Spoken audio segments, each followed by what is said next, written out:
Scott McLaughlin. He is a fit young bloke, and this is our racetrack.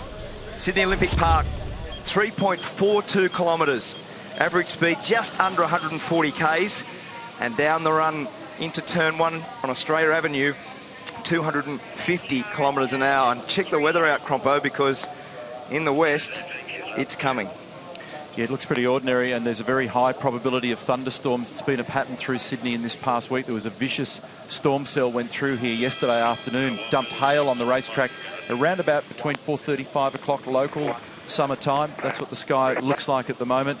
And we've got an easterly influence in terms of the breeze, but the weather's just sitting on the west of us at the moment on top of the Blue Mountains out there. So we'll keep an eye on that for you and try and bring you up to speed with it. We've seen some wild scenes here in years gone by. 2010 when it was wet, we've seen those images many times. That's Scott McLaughlin on board.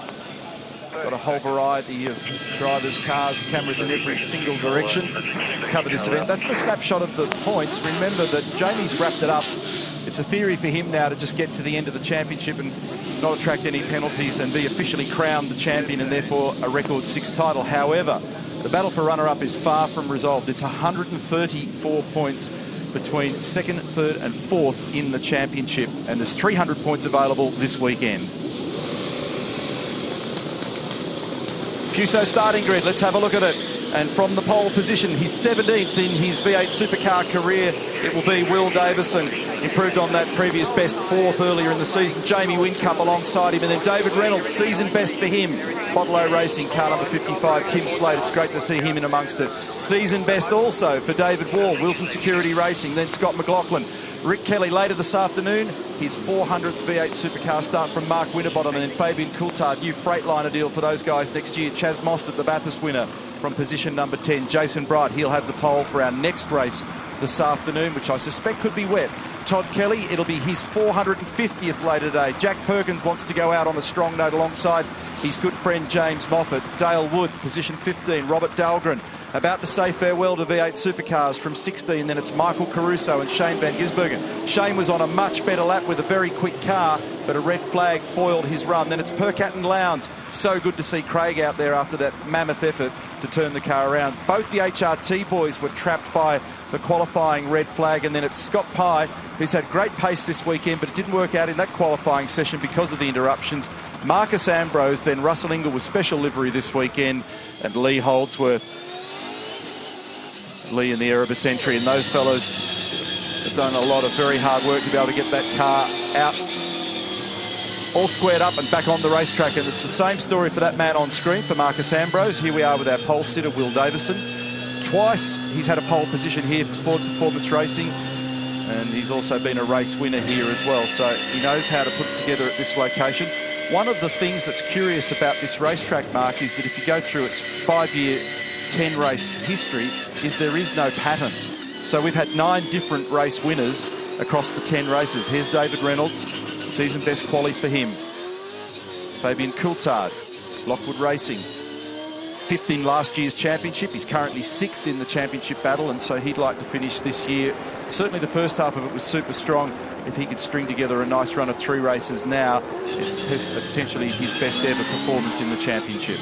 On board was Scott Pye. As you said, it's been very fast all weekend. We've got 11 in-car cameras with all of the action of this street circuit that, as you said, Croppo has just thrown up so many things for us over the years. The problems with a little mistake, the drama that we saw unfold with Whincup and Courtney in 2010 in the rain.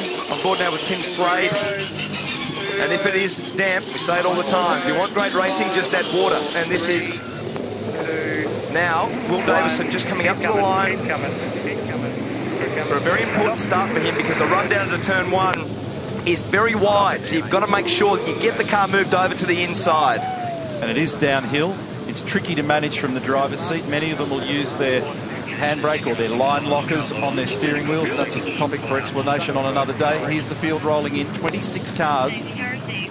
And bringing up the rear here is Lee Holdsworth, who's got great form at this location. If there is a place or a guy who's got this place well wide, it's actually Lee. Yeah. 3 poles to this week, going into this weekend, in terms of the history of this location. It's an amazing sound 26 V8 Supercars Thunder off the line, and they will be led by Jamie Whincup, car number 1. Davison drops into second. We've seen terrific battles from those two over the years. Reynolds in third, former teammates. Slade's got the inside running in fourth. There's trouble here for Jack Perkins. Dale Wood, I think it was, making contact with him. Jack's able to climb the curb and gets on his way once again. A margin for Whincup.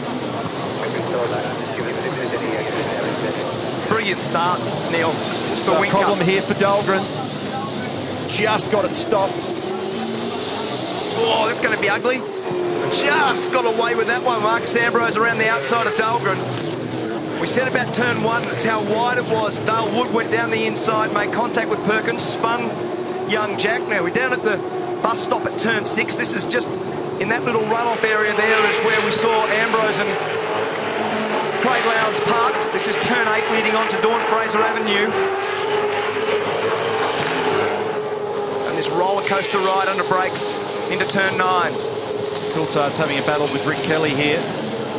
Michael Caruso looks down the inside of his team boss, Todd Kelly, and backed away from it, but Whincup's made the most of fresh air. He's already got a couple of handy car lengths here. Jason Bright's looking to make a move on Fabian Coulthard. Caruso again looking at Todd Kelly, who's having a bit of a battle on cold tyres in this opening lap. Coming up to the end of lap 1 of 37. Whincup, Davison, Reynolds, Slade, Wall, McLaughlin, Winterbottom, Rick Kelly, Mostert, Coulthard, Bright, Todd Kelly. That's the first dozen. A reasonably clean first lap, but it was unfortunately a bad run into one for Jack Perkins, who I think got some help. Oh, a little bit of contact and a second touch there. That's actually displaced Todd Kelly. He's been tagged by Caruso. James Moffat's in here. These cars are all owned by Todd Kelly. I don't know that he's going to appreciate the love bite. Oh. And there's another one.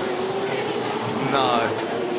I don't know how many times I've said it this year that when your teammates like that and you're running into each other in a straight line, it's just, this is out of control.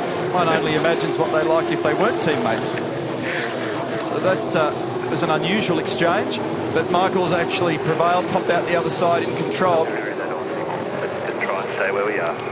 There was plenty going on in the background with Van Gisbergen just then in the back of shot as they come out of that bus stop area at turn 6, 7, and there's the two HRT cars. Tander and Ambrose have been the real winners. They've got 4 spots each from their qualifying position. It's Courtney, Tander, Van Gisbergen, Ambrose. Big brake lock in the background there for Engel. And there's Lowndes, who'll be trying not to put a mark on that car after the incident. No, that's not the way to go about it. There's no road there. It's all first gear stuff, and Russell held his ground there. He snuck back up the inside in first gear and holds Lowndes at bay. Back to the HRT duo with Van Gisbergen. Remember, these were quick guys that just didn't get to complete their laps. They were all at various stages of their fastest lap of the session for qualifying in race 36. That red flag came out and they were trapped, left them down the order. This will be very good for Marcus with his run this weekend, Neil, because obviously trying to qualify around here, you do a lap by yourself. But when we spoke to him earlier in the show today, the race itself, you get into a rhythm, don't you? You tend to find your marker, get the brake markers right, make sure that you can actually follow. And right now, he's behind 2 of the very best operators with Tander and Van Gisbergen. This will be very helpful. Check the start out. Whincup's drive immediately and the jump was absolutely perfect. He got away beautifully, didn't he? So controlled the wheel spin, just dampened all the energy nicely and left the line. Took track position, was able to choose his line into one. A lot of wheel spin in second gear there. And this is the trap into turn 1. Because it's so wide, it's so inviting to go down the inside, but you get pinched when you're down there. It's very easy to get caught in something. Here we go. There's a little bit more of the explanation as to what happened. It was, in fact, Dale Wood that clean bowled Jack Perkins, so Jack had no role in that other than being the recipient. That's right, and this is a little replay of Caruso just having a bit of a bump with his team owner, and then Todd's big slide. He couldn't find the center of the steering wheel on the way out of that one, so he had a big slide, and this is now on the way out of that bus stop area that I showed you before, and the little mirror damage for our champion-elect. Van Gisbergen on the attack here on the Gillette replay with Garth Tander, and forces the issue up the inside at turn 8. You don't get through turn 8 cleanly like that too many times without somebody getting in strife. So they managed to resolve it between each other. And we're now with David Reynolds. This is the battle for second place at the moment. Will Davison in the foreground. You can just see Jamie disappearing through the bus stop. And a check on a couple of other key runners. Courtney is 16th at the moment. Tander and Van Gisbergen are 17th and 18th, and Ambrose is 20th in the field. Remember, there's a compulsory stop, and Rob Starr from the Holden Racing team has just given James Courtney the option to pit, meaning if he feels that he's being held up by traffic, maybe take himself out of the sequence now. Take a break, and we shall come back with more of the Sydney NRMA 500.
There's 33 laps to go. Just push like this and decent laps while everyone else is down there circulating.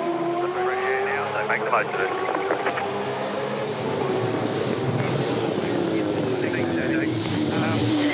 A little bit difficult to drive, obviously with the steering. Yeah. Thank you.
Back at Sydney, and some of the compulsory stops have now been completed by a portion of the field, roughly around about a half. That's Russell Ingall on screen here at the moment. This is the wild entry into pit lane for Chaz Mostert. Just a couple of moments ago, he arrived in there too quick and understeered wide. He ploughed over the top of those cone markers.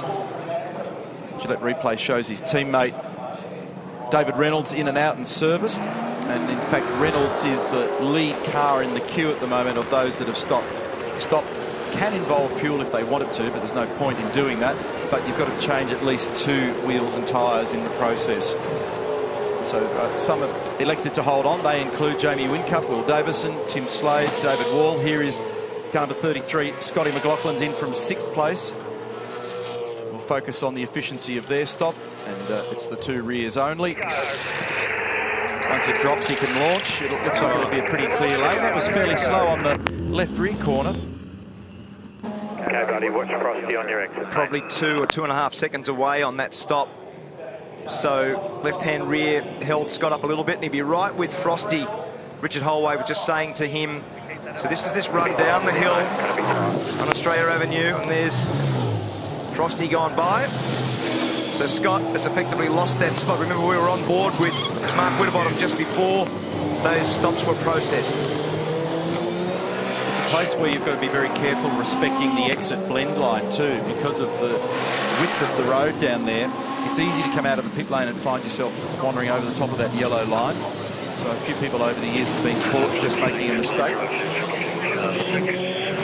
Car 6, black flag, pit lane drive-through penalty for Chaz Mostert for failing to keep to the left of the cones at the pit lane entry, and we showed you that Gillette replay just a few moments ago. So Mostert arrived so quick that he couldn't control the car speed, unfortunately, in there, and he's basically gone over the boundary line, for want of a better description. He's got some damage on the back left-hand corner of Mark Winterbottom's car, Neil. I picked up just the, may best be a decal, but you just see down the left-hand rear mudguard or wheel arch. There's some damage, as you can see there. That's the pit lane entry infringement for his teammate. So Whincup, Davison, Slade, Wall, Kelly, Coulthard, Courtney, Percat, Tander, Ambrose. That's your top 10. Remember, they haven't stopped. Dave Reynolds has just done the fastest lap of the race because he's been processed. He's effectively the leader of the cars that have stopped, and a very good lap time, 0.2 of a second faster than his previous best, and their Slade's also quite fast. He's had good pace this weekend. It's that yellow line I spoke of before, and you see James just making sure that he clears it before he moves to the right. The ideal plan there is to get back to the right side of the road where the track is at its cleanest, where there's the most amount of grip. Of course, you also want to do what he's doing now, and that's try and prevent anyone from rounding you up. Several times we've seen people just clipping that yellow line and then copying an infringement penalty for it. So there's Mostert, who's due to serve a penalty. So Reynolds, Winterbottom, McLaughlin are the first in the queue that have stopped. Here is Shane Van Gisbergen, car number 97. This battle with James Moffat involves 19th and 20th position.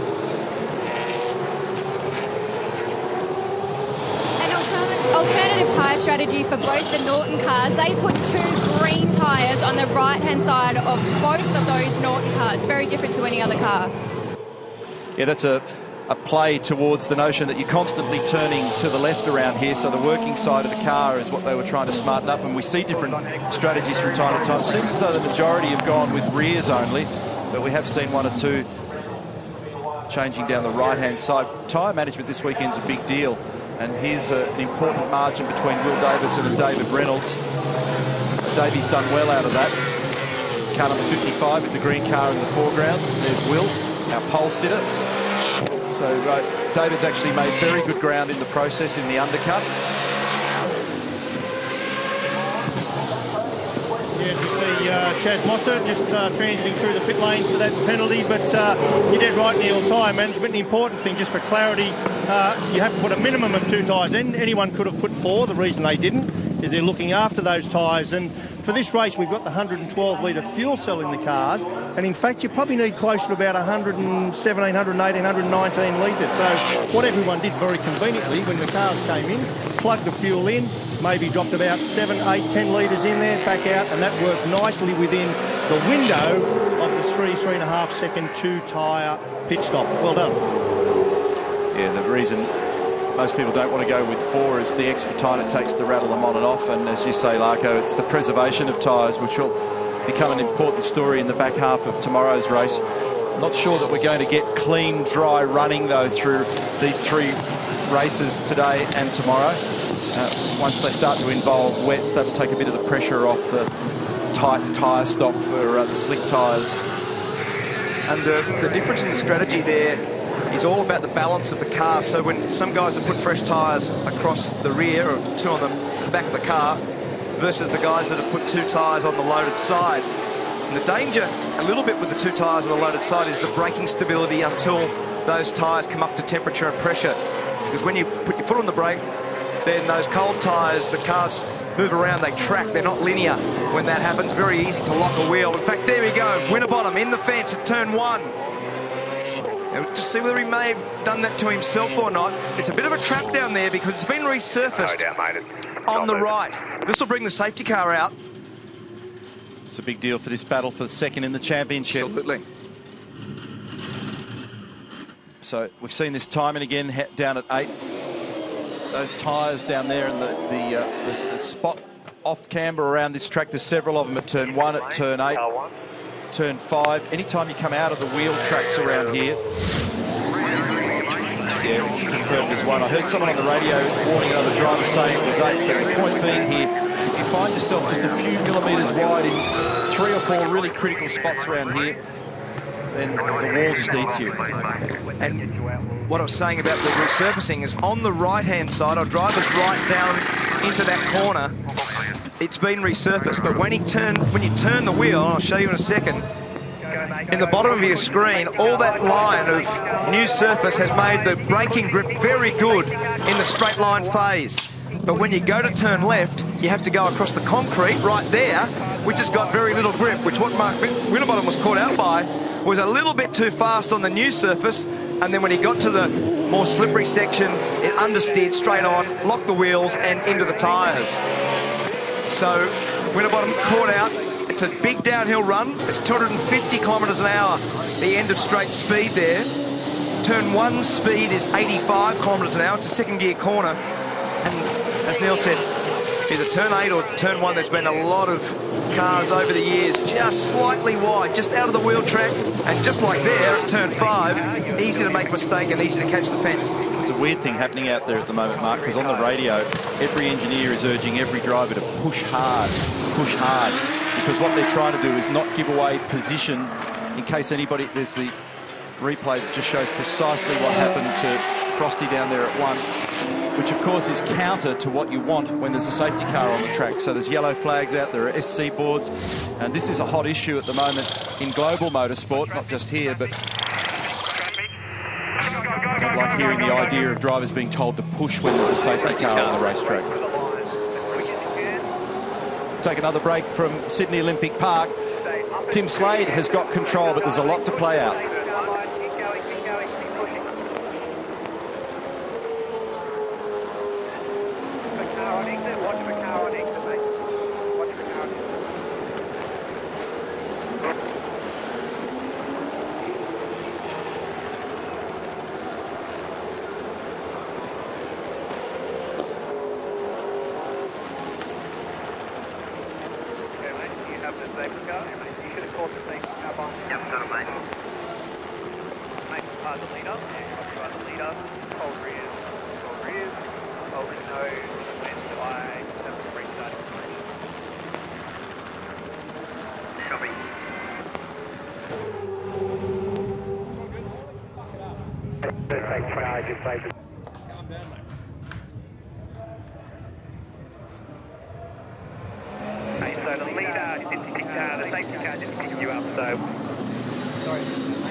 When they let you go, bring it back nice and slow. Just obviously we don't know what the broken, so just bring it back nice and slow and let us know.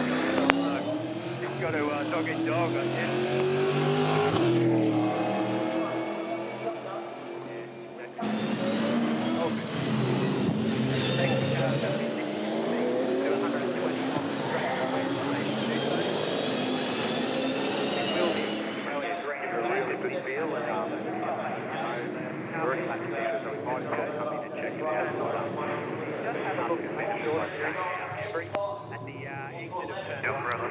Welcome back to Sydney Olympic Park. The Petters Chrysler safety cars got control of the field, the first safety car intervention of the day, and it continues this unblemished record of its appearance for all of the events that we've seen out here over the years. Now, as I was talking just prior to the break, I talked about the fact there were a lot of drivers being urged by their engineers to push. And we think, and we're just trying to work out retro numbers here on this at the moment, that's one of the reasons why Tim Slade has fared well in this. And so by pressing hard and not yielding at all, he's popped out the other side. There's Matt Nilsson and Ty Anderson. There's a whole bunch of guys down there in that engineering bunker at Walkinshaw Racing trying to make sure that they create the correct outcome for this man. 11 cars carrying a variety of onboard cameras for us, including Tim Slade's Super Cheap Auto. That's turn 5 that's been eating cars all weekend. And that's what the scene is at the moment. Now, I heard Jamie Whincup on the radio a little bit earlier just talking about the fact that he felt that he respected the cautionary nature of the yellow flag and the SC boards, and he thinks he might have been bitten. And we saw a shot before of Dave Couchy really shaking his head, and I think that's what's the subtext of all this is at the moment out there. Now, this is Mark Winterbottom coming back in after ploughing into the tyre barrier down at turn 1, so they'll have a good look under that car now just to make sure that it's safe and secure. They've clearly lost a massive amount of track position, so now they need to ensure that there's not a drama with that car and they don't end up throwing it in the wall. So there's Dave. So Mark Dutton's playing the calm, ease down, and Dave's blowing up. And so I was kind of onto it prior to the break because my radio was melding both ears with drivers and engineers going push, because there's little gains to be made. And so all sorts of people up and down the field either win and lose in that scenario. So Dave's not too thrilled. No, and they were very vocal, weren't they? So Slade was the winner, Whincup was the loser on the safety car speed battle. As we resume play down the run into turn 1, we said there before with the resurfaced area, 250 kilometres an hour. So Slade, Whincup, Reynolds, Davison, McLaughlin, Rick Kelly, David Wall, Fabian Coulthard, Jason Bright, Michael Caruso. That's your top 10. Courtney's done a great job. He's come from way back in the field. He's up to 11th. Caruso's also come forward.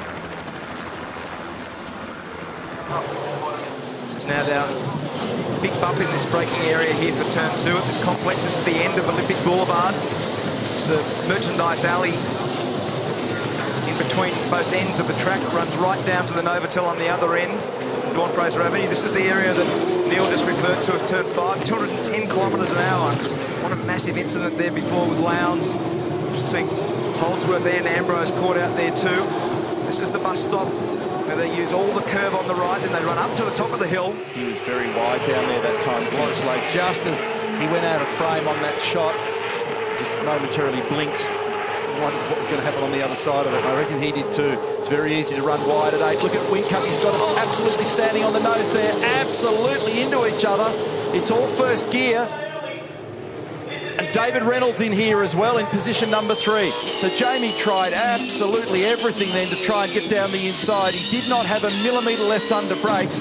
He's got good car pace, but he's got to try and somehow get around that Holden Commodore in front. Slade making the most of it. Pole in position 2, Saturday 2012 for the man on screen.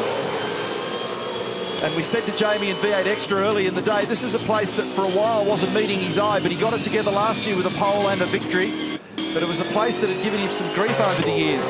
And it's ironic when you look at some drivers. For example, we talked before, Mark, about Lee Holdsworth, who typically does well here. He's had 3 poles. And his eye meets this track. He's got a comfort here, and so is our race leader. Tim Slade is a guy that's tended to float to the top here one way or another. Some drivers find themselves just enjoying other tracks more than they do others, and you know, he's got this one working well for him for whatever reason. He seems to know what he wants for the setup. And it's hard to get a flow. It's a highly difficult circuit in that respect because there's different surfaces, there's bumps, there's manhole covers, there's changing of camber, as you can see there at turn 8. The camber, the road falls away and the cars tend to slide out to the fence as they come down onto Dawn Fraser Avenue. So it's a very difficult place to get that flow. And as you said, Tim Slade's done a very good job. Lucko?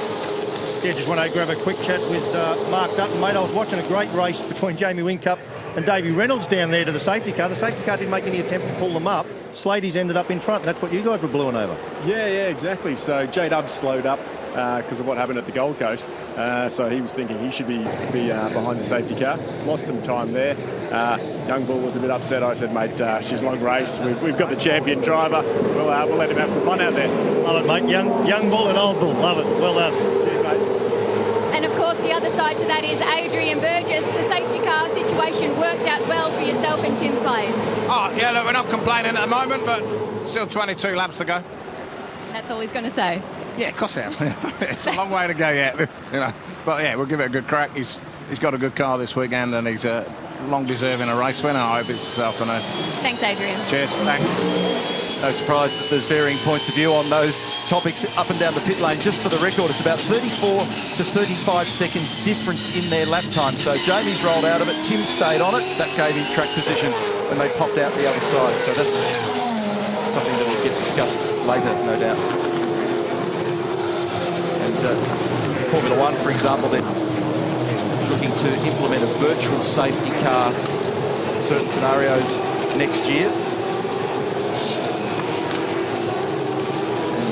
The speed that people achieve around the racetrack when safety cars are out or zones are yellow is something that's under increasing focus all around the world in the safety of motorsport. And by the way, again, as always, big shout out to all of the flaggies and all of the officials that volunteered to help put together this race meeting. This is a huge undertaking, this track build, and then to facilitate it, and staff it, get everybody together and to make it all run efficiently is a monumental task. So thanks to everybody who's really sweltering out there at the moment. It's as though we're in the sort of dying days of summer, late January, early February. It's pretty sticky out there at the moment. It's only early days in this summer.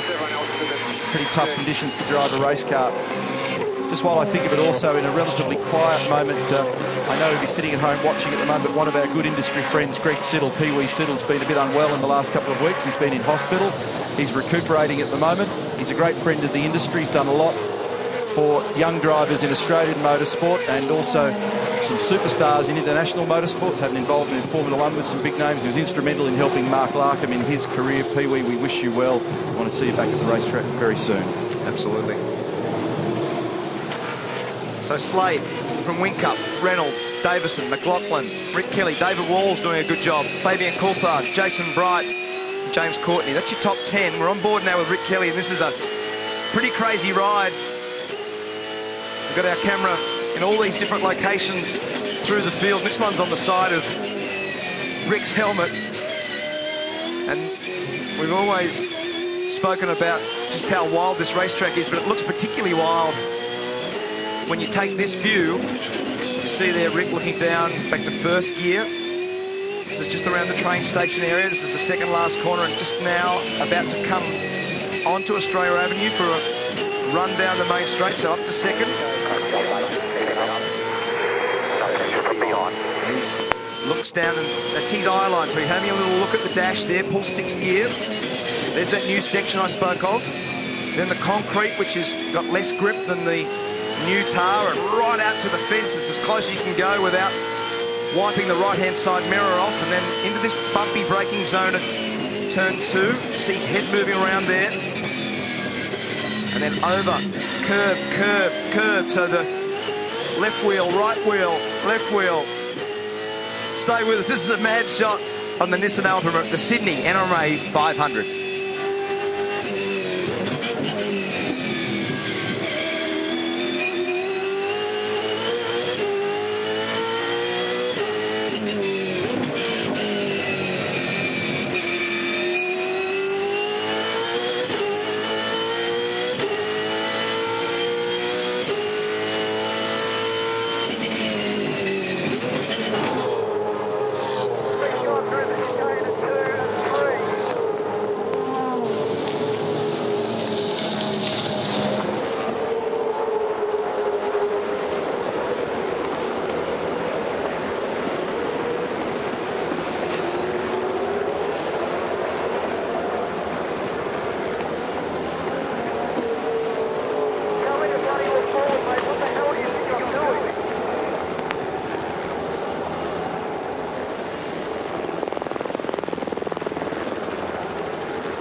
is out. White flag.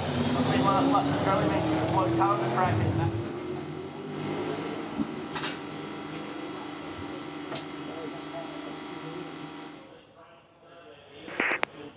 Safety car, boys, flag, safety car, boys, flag, safety car, scramble, safety car, scramble. Let me know what you think. The rear, any rear suspension damage. Rear tyres.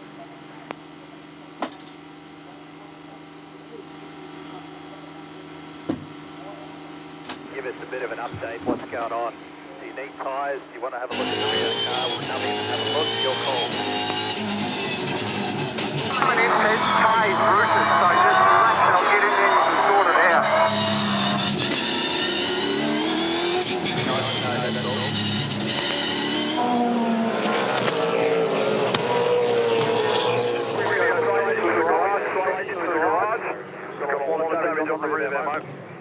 It's a short wheelbase version of the Nissan Altima being driven by Todd Kelly. It's gone into the garage, and the drama here was down at turn 1 a lap earlier, and it also involves car number 16, this man, Scott Pye.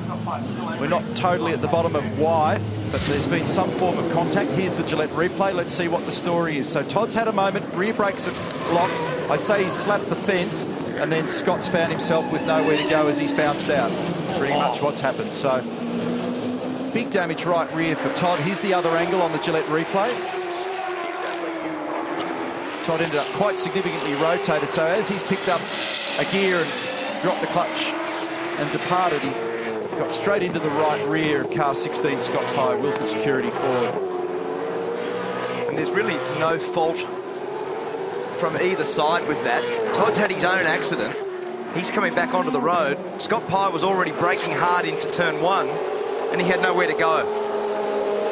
Meantime, in the break, this was all going on as well. It's Chaz Mostert. Remember, he's recovering from the pit lane drive-through penalty. And how about this? Russell Ingall in potentially his final full-time drive, doing combat with his former teammate Marcus Ambrose. They're sharing a pit boom, those teams, this weekend in pit lane.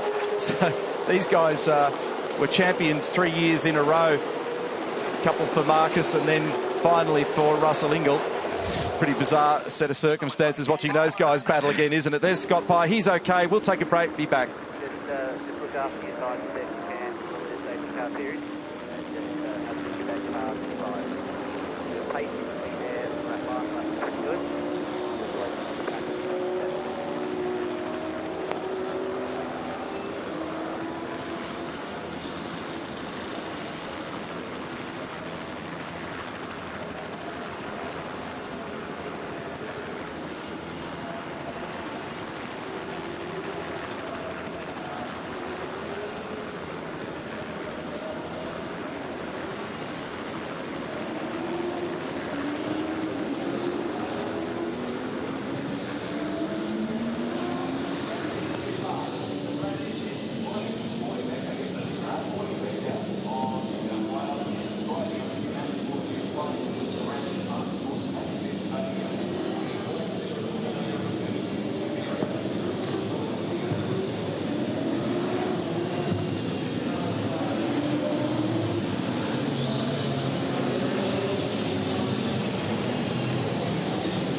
And the 36th race of the year, the Sydney NRMA 500. Look, it's sunny and beautiful at the moment, but we hear the weather is on its way. Penrith in Western Sydney is being pounded at the moment, and that could be headed our direction. We'll wait and see, but it will certainly change the complexion of this race. At the moment, it is Tim Slade from Jamie Whincup, David Reynolds, Will Davison, Scott McLaughlin. That's your top five. That's the weather in the distance. So very shortly, the Chrysler Pettis safety car will be drawn back in off the racetrack. That's the view looking out towards Sydney's Blue Mountains, and it's going to be exactly the same as it's been for this past week. And as the afternoon progresses, more and more likely that there'll be a storm build up. Yesterday, when we had that intense storm go through, it was all over and done with in about 10 or 15 minutes, but along the way we had a big dump of rain and a lot of hail. And needless to say, that would create a bit of havoc out there with these race cars at the moment. So we've still got another lap to go here under safety car. We understand there's actually a little bit of debris on the racetrack. No surprise when you consider the number of cars that have made contact either with each other or with walls around here at the moment. So some drivers have been reporting on the radio that they've spotted something on the racetrack. So quite rightly, Cam's Race Control having a long, hard look together with their officials all around the precinct at the moment to try and manage that. Meantime, I was just listening to a radio conversation with Phil Keed and Fabian Coulthard, 9th at the moment, car number 14. There he is on screen. And Fabian's reporting that as the race progresses, feels a little bit like their old setup, he said, where the car is progressing to more push, more understeer as the race goes on. So Phil's immediately shot back with a couple of changes to the front and rear anti-roll bar settings on that car to just try and change and shift the load in that car, try and make the front tyres work a bit harder and a bit more efficiently. There he is. That car will be dressed in new colours for 2015. I don't know what Scott Pye has done, whether he's, run over a black cat or walked under a ladder to deserve the bad luck that or the bad run that he has had recently in V8 Supercars. We know he is fast, but he just has been involved in some accidents that he really hasn't been part of. Well, I suppose in this game you always become part of somebody else's accident, but yeah, he's had all the above, I know, but you can see the guy has obviously got some, certainly a lot of potential there, and I thought that this could have been the day where he might actually sort of pull one out of the hat, because he's been fast all weekend, and still we've got another couple of races to go after this, so one would hope that he'll jag a result, which would be really good for him. We hope so. And on a lighter note, Marcus Ambrose, there's so much chat about him this weekend. How do you think he's going? And I know you've spent lots of time with him in recent days. What's his ride on the weekend? His aim is to finish the weekend, and so far so good. Obviously he made a little mistake in qualifying, but he wasn't the only one. And certainly not as big as some other people. But at the end of the day, he just wants to just get some racing miles under his belt with these cars. And mind you, it is the most difficult track that we come to. So so far so good. I just want to see him get to the end of the weekend. Thanks, Dick. Pleasure. Racing legend Dick Johnson with Rihanna in the pit lane there, and the man that they're speaking about, Marcus Ambrose, is 22nd in the field. He's just behind his old sparring partner Russell Ingall, and he's just in front of Dale Wood. There's the train led by Tim Slade, car number 47. It is an unbelievable run of bad luck for Scott Pye, who's had a season best 4th at Queensland Raceway, but is deserving of much better, as is car number 47, Tim Slade. So that was the view at Cam's Race Control as the race director, Tim Schenken, gave the all clear for the green flags once again, and we get underway with Slade, who was copping huge pressure from Whincup just before that safety car intervention after the trouble down here at turn 1. And that car of Todd Kelly's has gone into the garage for what I suspect is a pretty substantial amount of repair work. No doubt they'll get it turned around and back out for the next one. Slade, followed by Whincup, then Reynolds, Will Davison, Scott McLaughlin, Rick Kelly, David Wall, James Courtney, Fabian Coulthard, Jason Bright. That's the 10. Good opening lap here for Slade on tyres and brakes that have cooled out slightly. He's just been able to put a nice little air gap in, take the pressure off himself for that first lap while he settles back in and learns the new grip limits of the car. Okay, what's it feel? They very often feel different after a restart than when you pulled up. Sometimes they're better, sometimes they're worse. That's the hot spot at turn 8, and you can really see the roll in the road. Mark Scope described it earlier in the day as that the camber slides away, and if you arrive in there just a couple of kilometres an hour too quick, it's near impossible to control the arc of the car, and it just draws you into the barrier on the outside. Whincup's recovered some ground now in the final 2 corners, and he's super close. Very difficult to pass into this last corner. You'd be thinking about an opportunity perhaps at 1 if he gets a good enough exit. I'm not sure that he did. Wasn't quite good enough on the exit, but he's very good under brakes, and he had a little look down here before.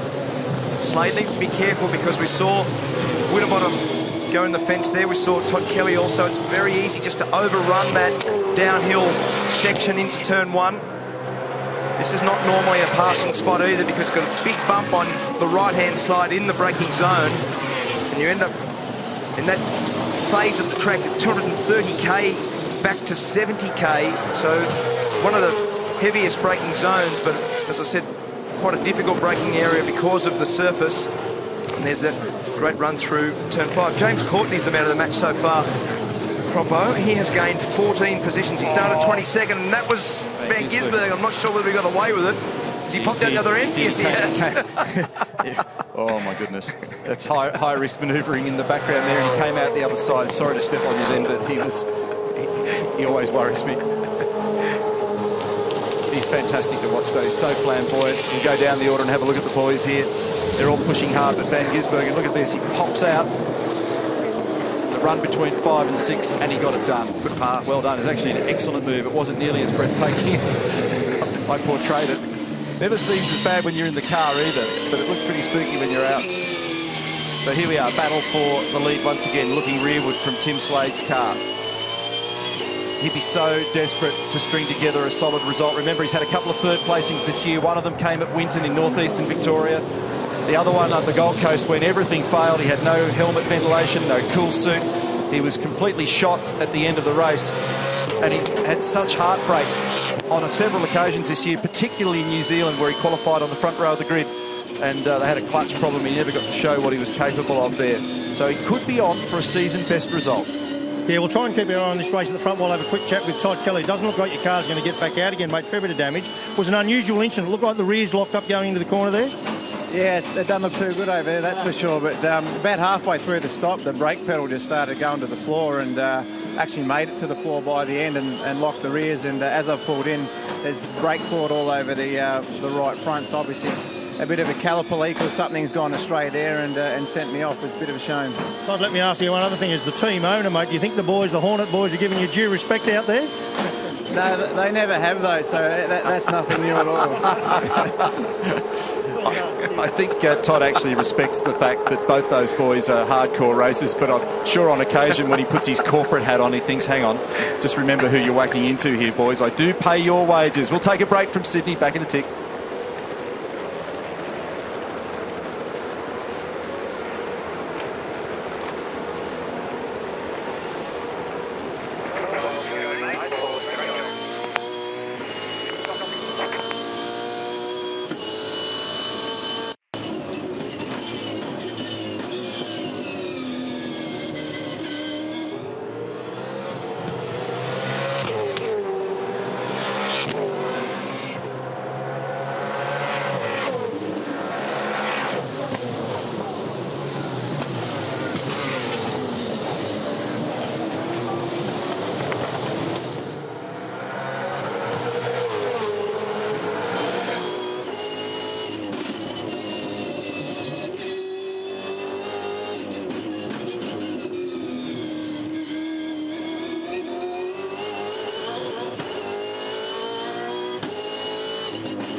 Well, all day, Jamie Whincup has been nipping at the heels of Tim Slade. Closing in, waiting for his right moment. And here it comes.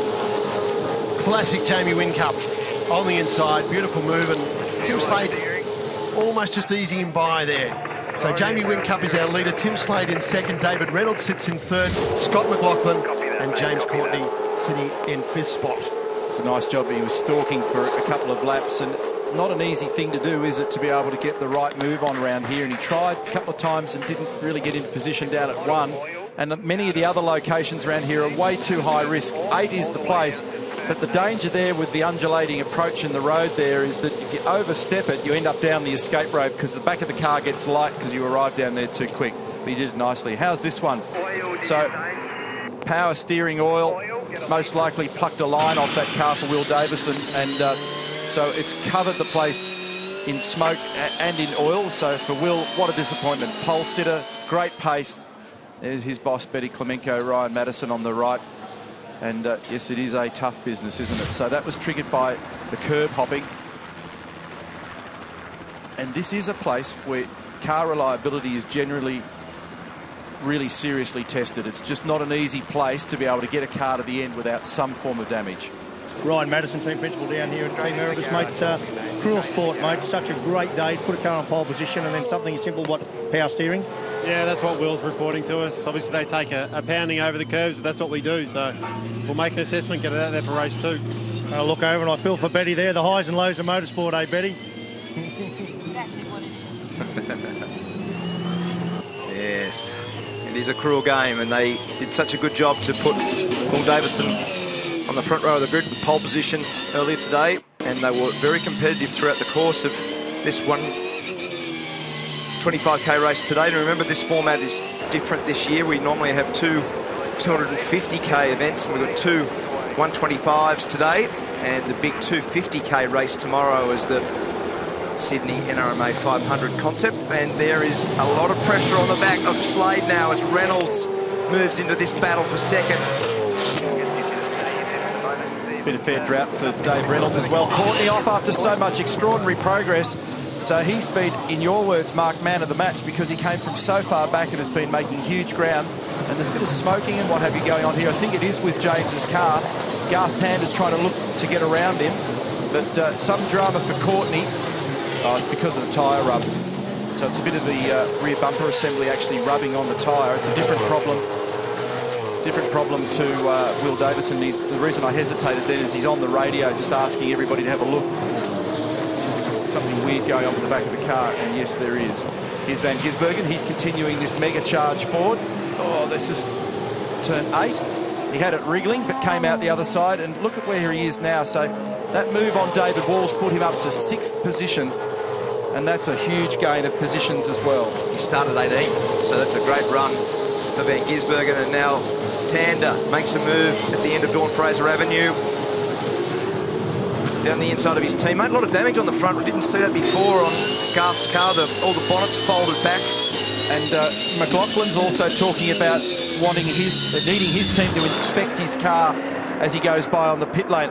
That's why. So here's the explanation. So McLaughlin's asking for them to look at his car. Now we understand why there's a hole in the right rear corner of James's car. And they're both instructing their crews to look carefully, and we can see what the resulting issue is there. So generally when you hear 2 animated voices on the radio, they're often interconnected. Turns out to be the case. Fancy that. Unbelievable. So damage to the left front for Scott McLaughlin, who's currently 4th. So Whincup, Slade, Reynolds, then McLaughlin. Rick Kelly, great job for Nissan to be 5th. Ben Gisbergen, as we said, who's forged through the field from 18th. He's currently 6th. David Wall just in front of Fabian Coulthard, teammates there, Coulthard and Bright. And then Tander, who just got by to get into 10th position down the inside of his teammate, James Courtney. That's all the scars and bruising on the front of McLaughlin's car after that sort of very awkward contact with James Courtney down there. Incidentally, Michael Caruso's reporting some brake trauma with that car as well. And methinks that when Todd Kelly's talking about brakes, and now Michael Caruso is, maybe they've got a little bit too much blanking or something going with those, or configuration-wise. They haven't quite got things tuned the way they need to for this location. So it's 2 of their 4 cars just reporting some stuff going on with brakes. When did you start the repertoire of methinks? It's the end of a very long season, Mark. And that's the voice in the background of Richard Holway instructing Scott McLaughlin that things look okay for him. He's position 4 at the moment. So we're having a little waiter here to just check out your favourite driver in the field. There's Jack Perkins, there's Robert Dahlgren, Russell Ingall, and there is Marcus Ambrose. So difficult to put in perspective.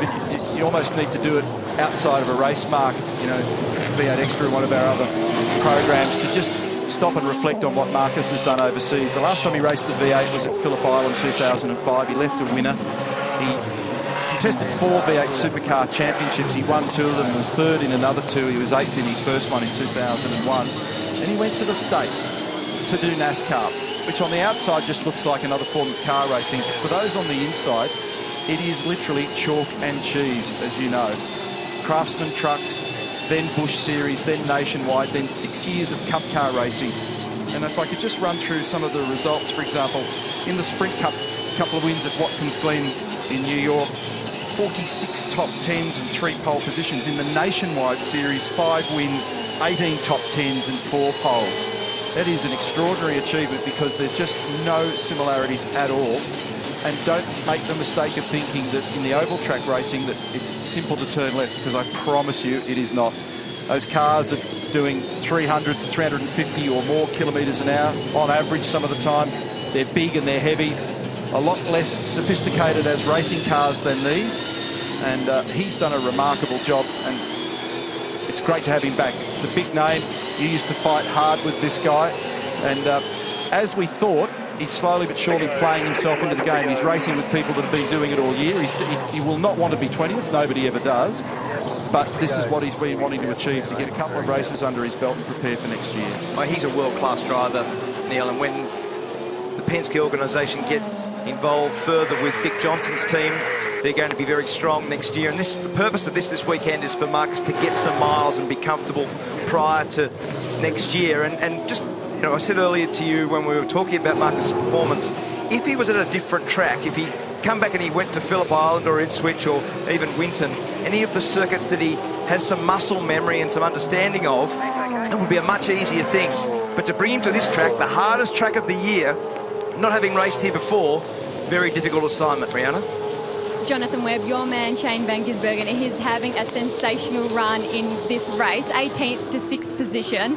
But what we really want to talk about is this championship battle that he's currently in with Mark Winterbottom and Craig Lowndes. Second spot, I know how much that would mean to you. Oh, you know, it'd mean a massive thing for us and the team. Everyone's worked really, really hard this year. Like everyone, we've had a few ups and downs, like in qualifying even today. You know, we knew we had a good car in practice and just didn't get that up in quali. So started P18, but again, he's done an awesome job. Lowndes is behind us, Crossing's way, way back. So at the moment, just need to hold it all together, and we're in a good stead. And important for the next race, starting on the front row. Yeah, it's a nice place to be. Again, Lowndes, he had some bad luck. He's starting off the back. Crossing's a few behind us. So look, if we can just stay there, stay out of trouble, then it'll be a nice day. Fingers crossed for you guys. Good luck. Thank you. Jonathan Webb, who did a terrific job in the Pertec Enduro Cup with the man on screen, Shane Van Gisbergen, qualified 18th, is currently 6th in this field. He was giving us some support in the commentary when we were down at Phillip Island by flicking text to us from Las Vegas. On the topic of Las Vegas, there was a big kart event there between Phillip Island and here. Scotty McLaughlin went over for that. So did James Courtney, so those guys have both been travelling. There's Scott on screen. Here's Jack Perkins, remember, he was in the wars right at the very beginning of this one. And feel for Jack at the moment, so we know that he's out of a ride with Charlie Schwerkolt Racing at the end of the season. We don't know what the future plan is for him. And he's rocking along at the moment in 16th position. I also feel for Robert Dahlgren, who was thrown in the deep end pretty hard with this program this year with Volvo coming into the sport. He's a factory Polestar, which is the performance division of Volvo, and he's, as I said, a factory driver from Sweden, having to come to Australia and battle against some of the world's best touring car drivers on some of the fastest and wildest racetracks, just like this one. It's been a very difficult assignment, and he will go back to Sweden at the end of the year, continue to drive there for Volvo Polestar.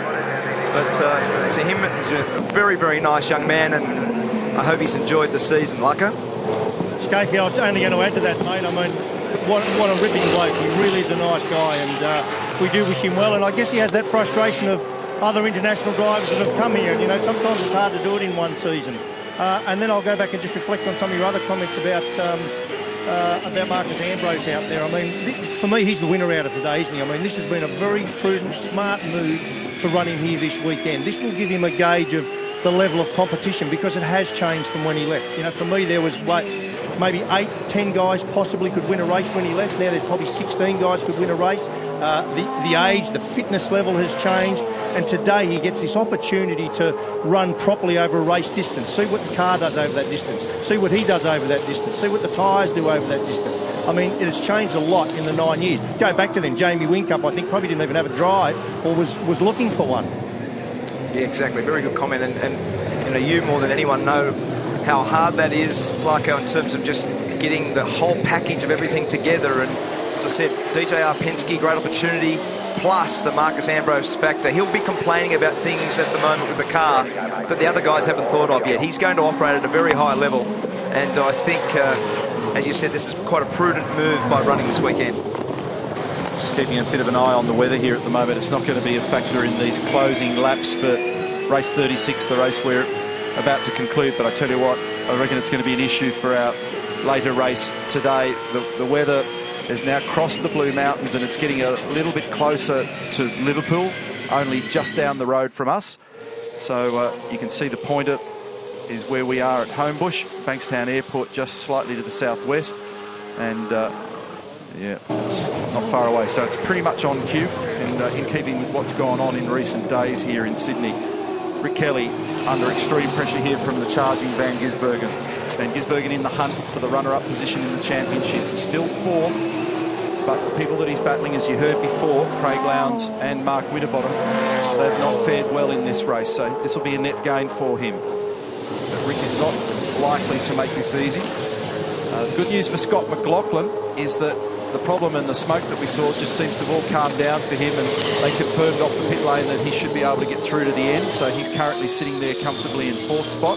This little battle between the Brad Jones Racing teammates looks pretty lively though. Fabian Coulthard, the Lockwood entry, we're looking rearward from his car at the moment, back at Jason Bright's entry, and he's got Garth Tander with a little bit of bonnet work on the front of the Holden Racing Team car. Well, these guys are in a vigorous brawl. We've seen the teammates at it sometimes during the year, and we've also seen Jason Bright and Garth Tander together.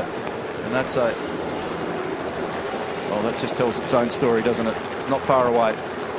We're just talking about Marcus Ambrose and how he's acclimatising. He's doing his fastest sectors. In fact, on the previous lap, was fastest first and fastest last sectors at this time of the race, which is what you said before. You get into a bit of rhythm, you get some momentum, you're around some other cars, you start to understand it more, don't you? And I spoke to his boss, Jeff Schwartout, earlier in the day, and he said exactly that once he understands what those are doing around him and what they get away with, and it'll stimulate his thoughts, he'll start to play with the car. Because what's also happened with the reduction of testing, even though he did a drive day and a couple of test days, certainly very short practice times now, the true opportunity to work on the car and put laps together is very, very short.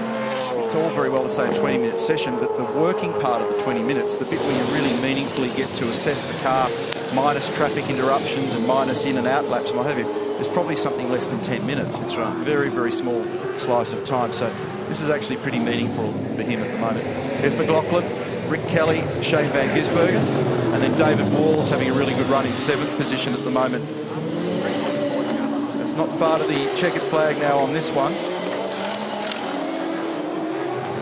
I was about to say this could be David Wall's best, but I don't think it is. He was 5th earlier in the year. I think it was at Winton. Had a quick look over the stats there, but David Wall inside the top 10 is promising, and we interviewed him earlier in the day, as you know, and he's off to a new home in 2015. So we're back on board with the champ-elect, who just keeps on adding to these numbers of his. It's a page I open frequently at the moment. Update. So half a lap remaining now for Jamie Whincup. And he's sweated all over the back of Tim Slade. Another remarkable job once again, putting a mistake-free campaign together on this very tricky racetrack, and hear the crowd appreciating his performance in the background, giving him a warm round of applause.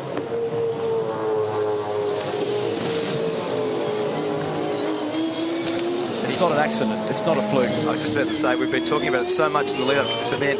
To win 6 championships, the way that he goes about it, this is just a great example. The pressure he put on Slade, very nice passing manoeuvre, no mistakes, ultimate car speed.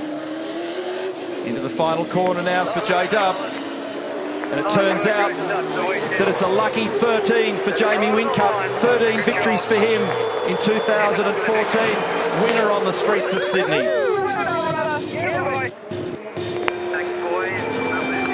Nice job, home by 3.1 seconds over Tim Slade. That's a great reward for Tim. The one that we've been talking about for a while. There's both the boys on the right-hand side, and they've been threatening for some time. Tim Slade and David Reynolds. I'm very pleased for them both. And a nice job, and Red Bull applauding the performance of Craig Lowndes, who'll be feeling a little bit of pain after that shunt earlier in the day, finishing 13th. That's been hot, hard work for all parties this afternoon. Looking pretty dark where the weather come from yesterday. See there, Jamie, with the door open. It's such a physical racetrack. Dave Reynolds drives up alongside, so the protocol with that is that if you've had a win, a lot of the guys that have finished close to you will drive up alongside and pass on their regards. Thumbs up, and that was Dave Reynolds doing that. Tim Slade's already driven by. Jamie, this man, we just keep saying it, Neil, about the level he's driving at and the mistake-free nature of his act. He's clearly in a very good team with very good cars, but they are the benchmark. I said on V8 Extra earlier in the day that 1 in every 4 races of his V8 supercar career results in a win. That victory that you just witnessed a moment ago takes a career tally on to 88. It's an amazing performance.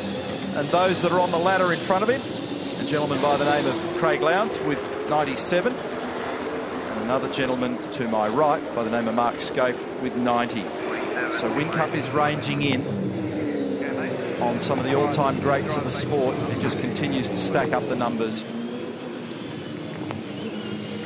little further behind the focus here, McLaughlin, Rick Kelly, Van Gisbergen, that was impressive. Wall, Coulthard, Bright and Tander. James Courtney, after that little tangle with McLaughlin, ends up being 11th. Rick Kelly did a good job, Neil, to hold Van Gisbergen off. He had really good speed, Van Gisbergen. We saw him come through the field very aggressively, as we always do, but Rick Kelly did a really good job there in those closing laps to keep Shane at bay. So it's a little more subdued when the races are split. You've got to preserve tyres. You can't go too crazy. First thing that happens when they come into this Parc Ferme area where the cars are not allowed to be worked on, they are permitted to check tyre pressures. That helps them know and understand what their starting pressures should look like in these conditions, and so all that information is logged. And there's the man that's done the job.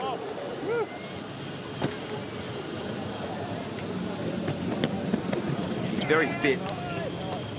And understand the stress in that unit as well, because not only has Jamie just delivered them a win, but they had to turn around a completely broken car number 888 between qualifying and this race number 36. So we got through race 36 without any weather. Not sure that we can say the same for our next race coming up this afternoon, so don't desert the coverage. It's going to be on here later on this afternoon.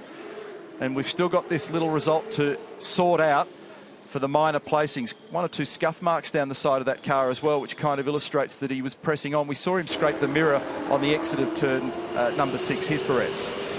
Jamie Whincup, champion-elect, and you're still winning races. You are relentless. Yeah, good times. There's plenty of pride on the line. We want to round the year off as well as we possibly can. So perfect start with a winning race 1. Hey, look at the side of the car. You worked pretty hard out there. Yeah, had a great battle with Timmy Slade. He got us in the pits. There's a bit of confusion with the safety car. I was probably overcautious. I was thinking it was doing the wrong thing, and I was trying to help it out. But really, I should have just been concentrating on my own job, and I should have just passed it. But anyway, got leapfrogged, had a great battle. It's what it's all about. Well done, Jamie. Great result. Thank you. Cheers. And Tim Slade, a fantastic result for him too. In fact, his best. Oh, in fact, Dale has a trophy here for you, Jamie. Congratulations, NRMA Patrolman. Dale has the trophy for first place. Well done. The NRMA, our major sponsor this weekend. And Tim Slade, fantastic result. Great to see you out there dueling with Jamie. And best result for the year for you. Well done. Yeah, I think we've only had a couple of thirds, and start of the year was okay, and then it was probably lowest of lows through the middle of the year there, and Gold Coast was a good result. So, yeah, I mean, the car's been really speedy all weekend. I thought we were sort of on there after our pit stop. The car was pretty strong. I don't know what Jamie was doing, though, because once he got by, he shot off. So, just struggled a bit on the restart. But, massive thanks to all my boys for getting me in that position in the first place. It was good strategy. Yeah, we enjoyed seeing you duel. Michael here from the NRMA has got a little something for you. And if the car needs some work, he can look after that too, Tim. That's how the NRMA rolls. David Reynolds, great to see you back in the top 3. Well done. Thanks, Bretta. It's great to be here for once. It's been a long time. Yes, it's been a tough year, hasn't it? But good to be back amongst it. Yeah, it's great. You know, we had a good qualifying, qualified third. Had a really good first couple of laps, and nearly got win cup at the safety car line. But then the safety car, screwed us over a little bit. But then my tyres dropped off towards the end. But no, all in all, I was pretty happy. You could be swimming a little bit in the next race. Swimming is going to be wet. That's the reaction we were after, Dave. Hey, well done. Enjoy this. In the meantime, John's got a little something for you from NRMA Motoring and Services. And likewise, if you need tyres or anything checked, John's your man. Good luck. Well done. No worries. Thank you. This is an engine gear. I didn't want to interrupt your debrief. Sorry, Fenno, I won't be long, mate, but this is a chat I've really been looking forward to have, mate. So you've come out, you've done a race now, Marcus. Got a read on competition car. Plenty to learn. I reckon you're the big winner of this today. I reckon I really do. No, I do. Well, I certainly feel better about doing all these laps, and I was disappointed with myself after qualifying when I clipped the wall, and I was trying to be a good boy out there. I was following my old mate Russell, and we had a bit of a stoush, but that was very cool. Yeah, the biggest issue was the window net kept falling down, so I had to keep putting that up during the race, and so I had my hands full there, just trying to understand everything, just getting out new car gremlins and all that, but we'll pick it up here probably tomorrow and see if we can do better on that longer race. Yeah, well, I mean, understandably, qualifying hasn't been where you want it to be, and that was always going to be the case this weekend. But having gone for those 9 years, come back, done the race, mate, has the game, can you sense that the game's moved up? Without question, I left winning and I'm running 20th, so absolutely no doubt it's picked up, and the car's very different, the way they set them up and everything, so I've got a lot to learn on just all that, and I kind of feel like the car's upside down for me. Everywhere I need grip, I've got none, and everywhere I don't need it, I've got a lot. So you sound really modest to me, mate, but listen, you're going to have no grip this afternoon, because if this rain comes, you on ovals, mate, you haven't done a lot of wet weather driving in the last 9 years. No, I haven't done much road racing either, just quietly, but yeah, look, it's just great to be home and racing supercars, and once I get more competitive out there, I feel better about it. Well, once it was wise head on young shoulders, now it's wise head on old shoulders, mate, and I reckon you'll be absolutely fine. Good luck. You got it. Thank you. Right. Sorry, buddy. You're right. Thanks, Larko. Marcus Ambrose. Let's have a look at the results, and the margin in the end was 3 seconds between Jamie Whincup and Tim Slade. Best result of the year for Tim Slade. Had a couple of third placings prior to that. Last time on the podium for David Reynolds was back at the Gold Coast last year, where he was a winner, so that's a welcome relief for him. James Courtney got some valuable points along the way. Very tough run there for Mark Winterbottom, who's in this big battle for second place. That's going to continue this afternoon and tomorrow, because have a look on the lower left-hand corner of your screen and you can see how tight it is between Winterbottom, between Lowndes and Van Gisbergen. So it's just 101 points between positions 2 and 4 at the moment. So that tightened up from 134 points coming into the weekend. So look to the lower left, and that tells you the economics of it all and the numbers, and then look to the top of the screen and that tells you the sort of deal that we're going to be looking at for the rest of the afternoon, because I'm pretty sure that it's going to get wet here in Sydney, and if that's the case, everything will be upside down. It was a good point that Mark Larkham made, that for Marcus Ambrose, he has not had to deal with wet weather racing for a very long time.